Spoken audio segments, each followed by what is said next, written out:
Hey everyone, welcome to my channel again. So I am wearing purple and a work t-shirt and not super fab because this video, as you can tell by the title, is about things I learned while working with intellectually disabled clients or patients. At the hospital, patients, in the home I work in, private home I work in with 4 of them, it's clients.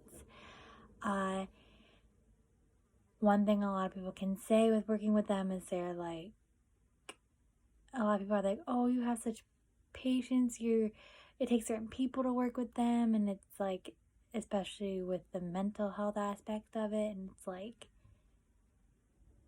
it just takes a decent human being, like someone who's willing to, I guess,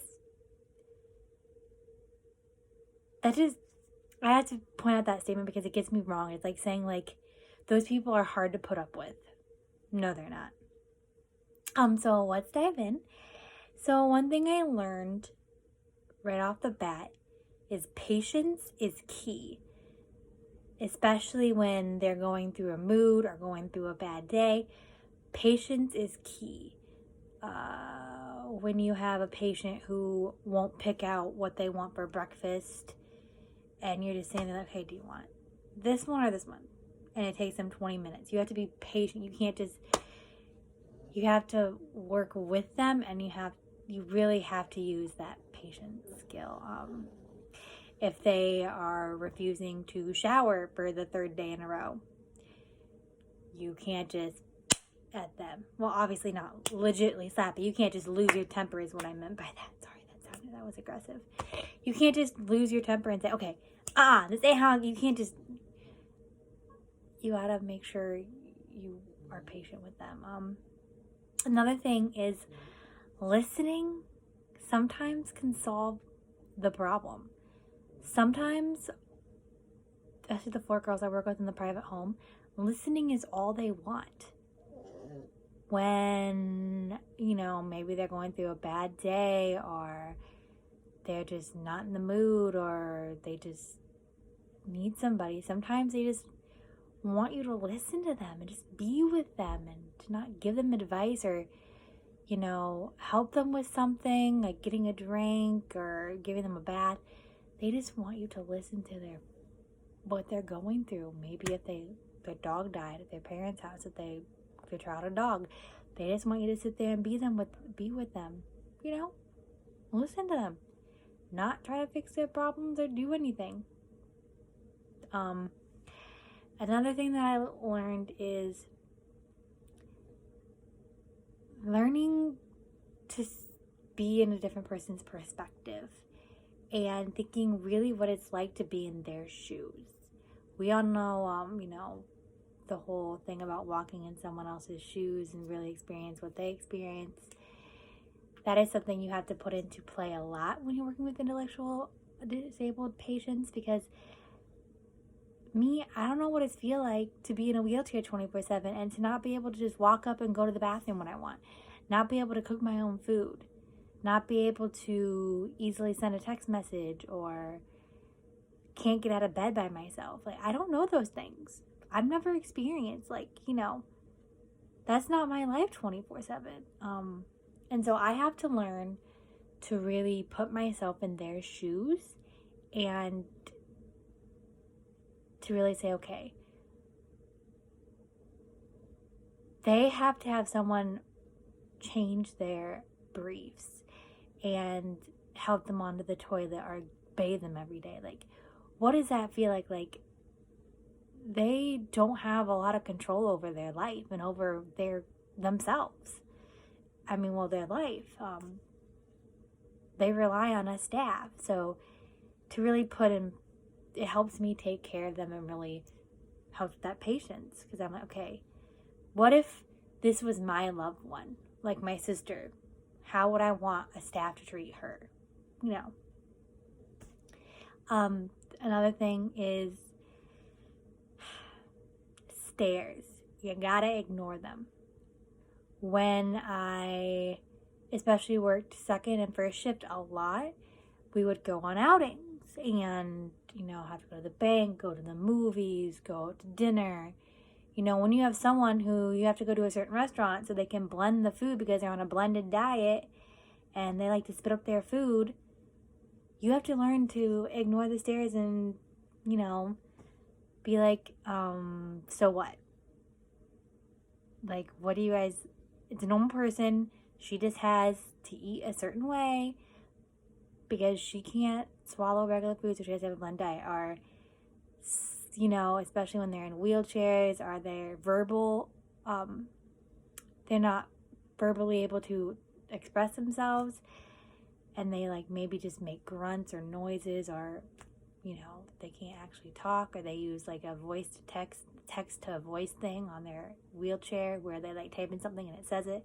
You have to learn to ignore those stares because people will stare. Sadly, this may be 2019, but people still stare, and it's rude and degrading and just disgusting, but they do. So you got to learn to ignore them. Another thing with that is learning to hold your tongue and to not acknowledge them, and to not lose your tongue at them and say, excuse you, because I like to just keep acting normal and just ignore them and just hold my tongue, because I don't want my client to feel bad by pointing out these people like staring at her or him. Like, I'm just like, just pretend to, just keep going on with her, keep talking with the client, trying to do things as normal as possible to not make them feel like they're on display in like a museum. Another thing, boundaries are super important. Yes, these are your clients and I am with them a lot and we get connected, but also learning to set boundaries so that way, healthy boundaries, because you are still their staff and you have to learn that you care for them and they have a special part in your heart, but you are still your staff and you have to have respectable boundaries and emotional boundaries and stuff like that too. One thing that also I want to touch on is relationships, intimate relationships. I work with 4 girls. Learning, they don't really tell you in orientation about a lot of how to handle if one of the girls actually starts crushing on someone or wants to get in a relationship or all that stuff. So that's a very gray area and something that's very unique to work with. Another thing is, happiness is really up to you. These girls are the happiest, sweetest, carefree girls in the world. Everything, like, just, there's the sweetest and carefree girls in the world, and such small things can make them happy. And they have to have staff with them 24/7. They have to have people, take care of them, but yet they're the happiest people I know. So it's like, you got to make the best of any situation, and you got to really just find true happiness within yourself. And to go along with that is, don't sweat the small stuff. If things don't work out exactly like you like, things don't go exactly your way, or things are a little tangled or chaotic, don't sweat the small things. Life's too short. And second to last thing is, fitting in is overrated. Be you.